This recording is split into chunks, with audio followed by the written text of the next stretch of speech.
গরিব ঘরের রাজপুত ধারাবাহিকে চলছে টান টান উত্তেজনা। যতই দিন যাচ্ছে নাটকটি সবার প্রিয় হয়ে উঠছে।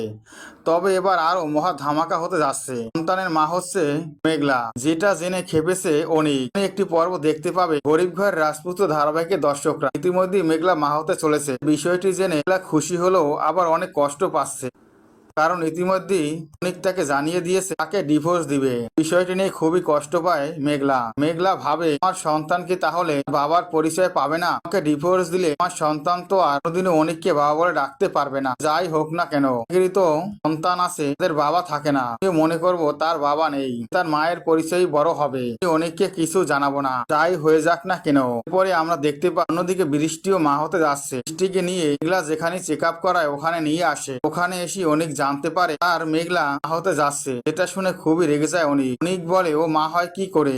নাইট ক্লাবের কেলমা কোথায় আছে? তখনই ওই ডাক্তার বলে এখন কেবিনে আছে, মা হয়েছে। কথা শুনে অনিক মেঘলার কাছে ছুটে আসে। মেঘলার কাছে এসে মেঘলাকে দেখে সন্তান নিয়ে বাহিরে বের হয়ে আসে। যেটা দেখে খুবই রেগে যায় অনিক। মেঘলাকে বলে, সন্তান কার? তোমার কাছে অনেক দিন ছিলাম না, তুমি কেমন করে সন্তানের মা হলে? আমাকে বলো। কথা শুনে অনিকের দিকে অবাক হয়ে তাকিয়ে থাকে মেঘলা। মেঘলা অনিককে বলে, সন্তানের বাবা নেই, বাবাহীন এই সন্তান। আপনি এখানে এসেছেন কেন? আপনি বা এগুলো জিজ্ঞেস করছেন কেন?